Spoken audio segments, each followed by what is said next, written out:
क्या राजा दशरथ की 353 रानियां थीं? पौराणिक कथा के अनुसार कौशल्या, सुमित्रा और कैकेयी दशरथ की प्रमुख रानियां थीं।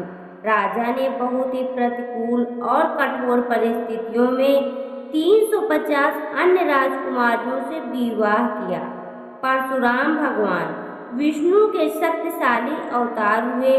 कुछ क्षत्रियों द्वारा की गई गलती के परिणाम स्वरूप पूरी पृथ्वी को नष्ट कर क्रोध में आए। परशुराम भगवान पूरे विश्व में यात्रा पर थे और उनके रास्ते में आने वाले प्रत्येक क्षत्रिय को काल के गाल पर लाया जाएगा। हालांकि उन्होंने उन क्षत्रियों को नहीं छुआ जो महिलाओं से घिरे थे या उनसे शादी कर रहे थे। एक राजा का नाम नारी कवच रखा गया क्योंकि उसने अपने जीवन की रक्षा के लिए अपने चारों ओर महिलाएं खड़ी करवा दी। परशुराम जी उसे देखकर चौंक गए और उनके पास राजा को छोड़ने के अलावा कोई चारा नहीं था। दूसरी ओर दशरथ ने विवाह की शरण ली। जब भी उन्हें परशुराम जी के कहीं भी आने का संदेह होता था, वह जहाँ भी होते राज्य की एक युवती के साथ अपना विवाह समारोह शुरू कर देते थे। परशुराम न तो उनसे लड़ सकते थे और न ही उन्हें मार सकते थे क्योंकि उनके विवाह कार्यक्रम थे। परशुराम अपने अभियान के दौरान 350 बार अयोध्या के आसपास से निकले और दशरथ ने कई बार मौत को धोखा दिया।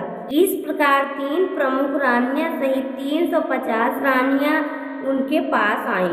राजा दशरथ की 3 नहीं बल्कि 353 रानियां थीं। जब राम वनवास के लिए अपनी माताओं को अलविदा कहने जाते तो राजा दशरथ की रानीवास में 350 और पत्नियां थीं। 3 पत्नियां कौशल्या, सुमित्रा और कैकेयी थीं। इस प्रकार कुल 353 रानियों का उल्लेख है।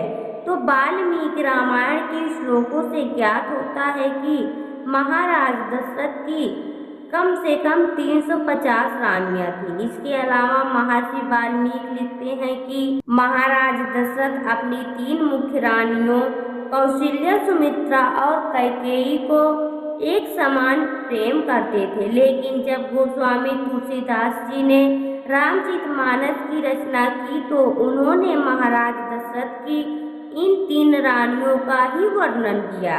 इसके साथ ही उन्होंने यह भी बताया कि महाराज दशरथ अपनी 3 रानियों में कैकेयी से सबसे अधिक प्रेम करते थे। हो सकता है कि महर्षि वाल्मीकि ने स्वयं रामायण में महाराज दशरथ की अन्य रानियों का विस्तार से वर्णन न किया हो, इसलिए तुलसीदास जी ने उन्हें रामचरितमानस में शामिल नहीं किया।